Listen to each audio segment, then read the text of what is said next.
Et Martin, tu le sais, cette année, nous fêtons le 40e anniversaire du début du travail apostolique de l'œuvre en Côte d'Ivoire. Oui. Et toi, tu fais partie des premiers Ivoiriens à avoir fréquenté les activités de formation de l'œuvre. Donc, est-ce que tu peux nous parler de ta rencontre, avec le Plus DI? Alors, c'était un mercredi ou un jeudi du mois d'octobre en 1980. J'ai rencontré dans les allées de l'université de Cocody mon ami Paul Cohen. Il venait de raccompagner un Espagnol qu'il venait de rencontrer, qui lui a dit qu'il avait eu quelques adresses d'étudiants en espagnol, d'étudiants ivoiriens en espagnol, grâce à la base de données de l'ambassade, et qu'il était venu sur le campus dans l'espoir de rencontrer quelques-uns. Et par hasard, il était tombé sur Paul Cohen. Et donc, il lui a expliqué ce que c'était que l'Opus Dei, et il a invité le samedi suivant à aller participer à une activité qu'ils appelaient la méditation. Donc Paul, quand on s'est croisés, il m'a invité, il m'a demandé si j'étais disponible ce samedi-là, et il m'a invité à l'accompagner. Nous avons fait la méditation et le salut au Saint-Sacrement. Et puis après, le prêtre m'a invité, moi, enfin, je pense que ça a été la même chose pour Paul, à parler un moment avec lui. Et donc, il a pris des nouvelles de mes parents, de mes frères et sœurs, de mes amis au campus, de mes journées d'études, ainsi de suite. Vraiment, on était face à face et un intérêt particulier à ma personne. Je trouve que c'est la première fois qu'un prêtre s'intéressait autant à ma vie. Et donc, à la fin de cet entretien-là, il m'a dit, écoute, il faut sanctifier tous ces moments-là. Que l'œuvre, justement, il avait créé, le fondateur de l'Opus Dei avait créé l'œuvre le 2 octobre 1928 avec pour message principal l'appel universel à la sainteté. Donc tous les chrétiens catholiques, laïcs, prêtres, religieux, religieuses sont appelés à être saints. Soyez saints comme votre Père Céleste est saint. Et c'est comme ça que, justement, il m'a dit, en offrant les heures d'études, les heures de cours, c'est comme ça qu'on apprend à se sanctifier par son travail, à sanctifier le travail lui-même qu'on fait, qui devient une offrande qu'on peut porter devant Dieu, et puis à sanctifier les autres par le travail. C'est comme ça que j'ai découvert la direction spirituelle. Donc toutes ces choses-là, petit à petit, sans que même que je m'en rende compte, on commençait à structurer un peu ma vie d'étudiant. N'est-ce pas? À voir ce qui est important, ce qui l'est moins, ainsi de suite.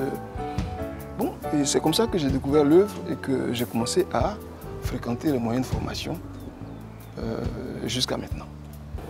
Donc Martin, merci pour ce partage de ta rencontre avec l'œuvre. Je propose qu'on s'asseye pour pouvoir continuer notre échange. Pour revenir à notre discussion, comment est-ce que tu ressentais cette responsabilité de pouvoir attirer plus de personnes à participer à ces moyens de formation?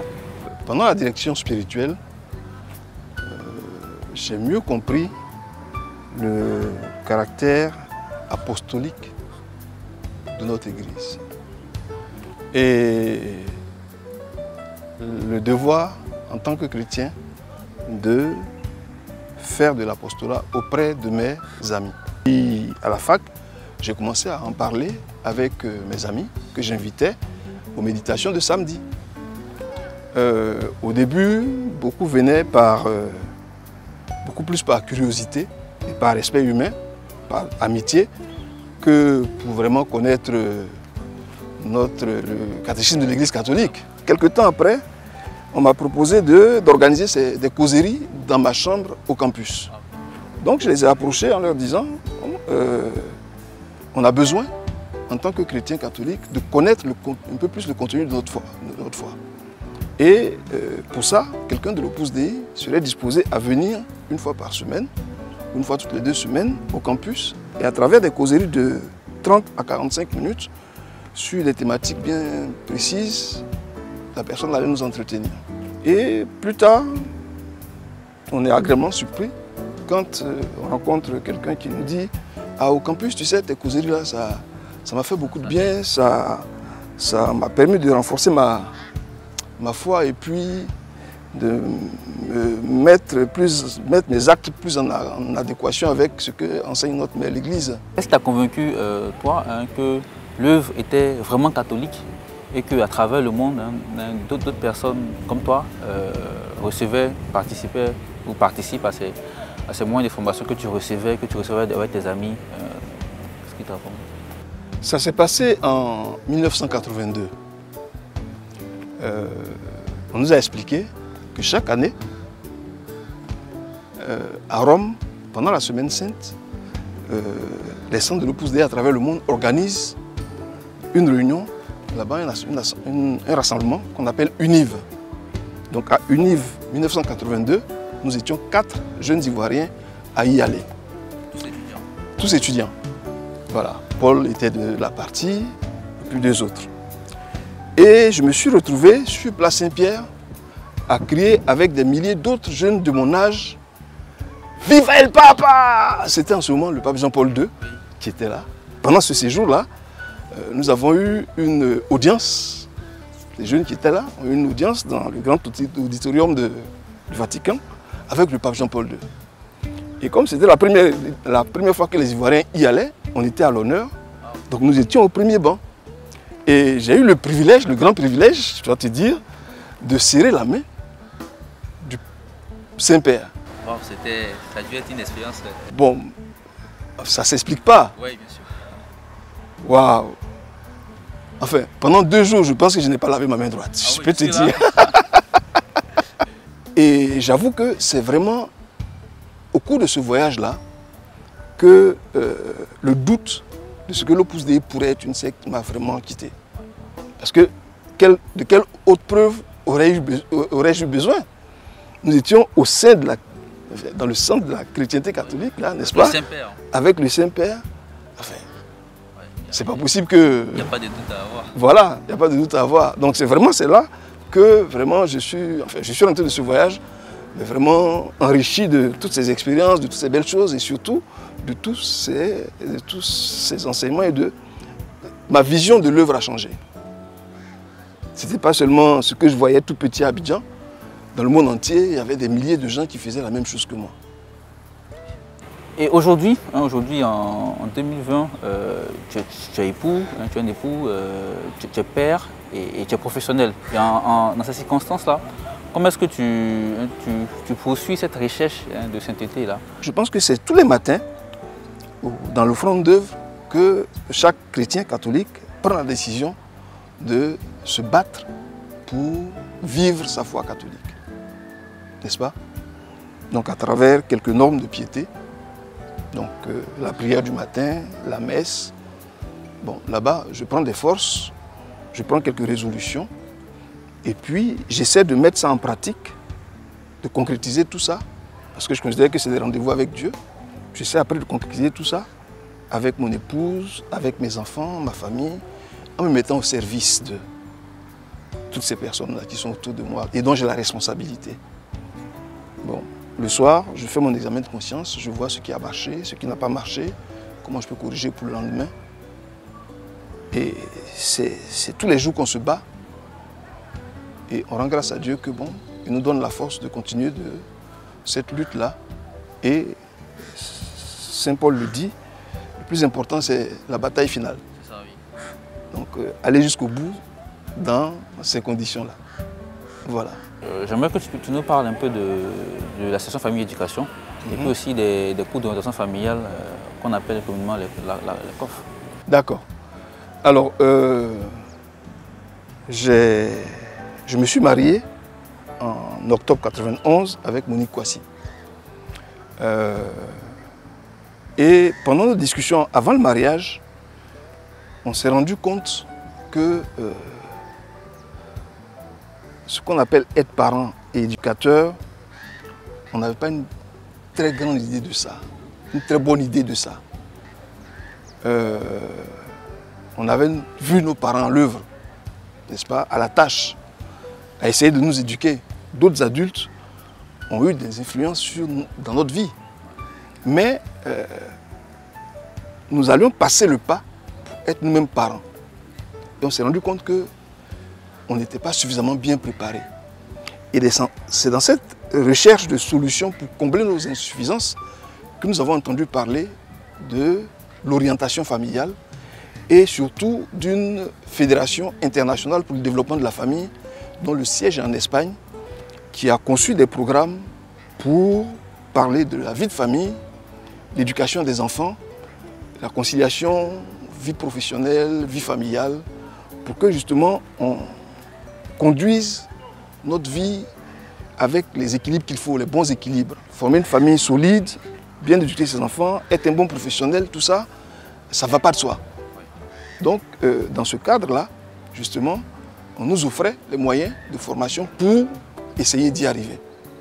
Et c'est comme ça que nous avons suivi notre premier cours d'orientation familiale en 92. Donc l'association a été créée, Famille Éducation a été créée en 1989 en Côte d'Ivoire. Et donc nous, en 92, on s'est mariés en 91 et en 92, on a fait notre premier cours d'orientation familiale. Ça nous a tellement plu et tellement bien formés que Monique et moi avons décidé de nous impliquer dans le fonctionnement de l'association.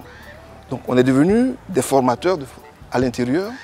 On a commencé à former d'autres parents à travers les cours d'orientation familiale, n'est-ce pas? Et bon, les parents semblaient aimer ça, d'accord? Ils découvraient que c'était les moyens de formation dont ils avaient besoin. Ils se rendaient compte, comme nous, qu'on ne savait pas vraiment ce que c'était que être un éducateur, d'accord? Comment éduquer ses enfants, comment leur donner ce qu'il faut pour les aider à s'épanouir de façon intégrale. Et c'est comme ça que nous avons commencé à nous investir dans l'association Famille Éducation. En 2000, je pense, après un rassemblement des Nations Unies à Béguine, le pape Jean-Paul II a demandé que dans tout le monde entier, les associations chrétiennes, catholiques et ainsi de suite organisent des choses pour la famille, pour promouvoir la famille. Et c'est comme ça que chez nous ici, nous avons, avec les membres de l'association, nous avons mis sur pied ce qu'on appelle, nous on a appelé la journée ivoirienne de la famille, la GIF. Donc depuis 2000, chaque année, le premier dimanche de décembre, on se retrouve quelque part avec une centaine de parents, grands-parents, enfants. Et à travers des conférences et des ateliers, nous nous formons sur les thématiques qui intéressent la famille, l'éducation des enfants et comment bien vivre ensemble en famille, comment promouvoir la famille. Ces deux dernières éditions, nous sommes retrouvés dans nos écoles, à Itimou et à Makore, à plus de 1000 participants. Donc on voit que voilà, les parents ont besoin de ce genre d'espace pour apprendre, pour s'exprimer, pour partager leur expérience avec les autres, ainsi de suite. Je pense qu'il y a un besoin, effectivement, de plus en plus de parents s'intéressent à la famille. L'œuvre, aujourd'hui, fête ses 40 ans en Côte d'Ivoire. Et pour terminer, j'aimerais que tu nous donnes ton mot de fin dans ce sens, par rapport à cet anniversaire que l'œuvre fête. Écoute, je pense que c'est vraiment un sentiment de gratitude, d'accord, vis-à-vis de Dieu, tu vois. Je pense que je suis chanceux. Peut-être que je suis né sur une bonne étoile, hein, je ne sais pas. Croiser Paul Courant en 80 dans les couloirs de l'université, une rencontre totalement fortuite. Après, tu rencontres quelque chose qui te permet de structurer ta vie petit à petit à travers les moyens de formation qu'on te demande de disséminer dans la journée. Ça t'aide à te structurer, à t'organiser, à avoir une bonne hiérarchie des valeurs, à savoir ce qui est important, ce qui est les moins, ce qui est superficiel, et à te mettre au service des autres.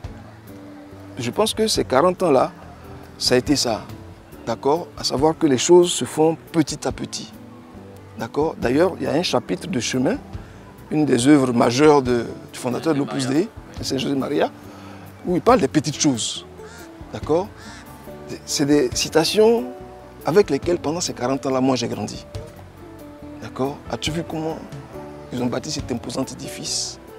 Une brique, une autre, des milliers de briques, mais une par une. Une vie, c'est ça. Tout ce qui naît grand et monstrueux meurt. faut commencer petit. Il faut savoir commencer petit et puis grandir petit à petit. Donc c'est un peu tout ça qui me revient. Et je voudrais dire merci. Merci à Dieu. Merci pour tout ce qu'il m'a donné d'apprendre, pour toutes les grâces reçues qui m'ont permis de, moi aussi, donner d'abord à ma famille, à ma femme, à mes enfants, et puis de partager dans le cadre des cours d'orientation familiale, des activités de famille, éducation, tout ça, de partager ces choses-là autour de moi. Merci beaucoup Martin, merci beaucoup. Vraiment, c'était, comme je disais tout à l'heure, très enrichissant comme entretien.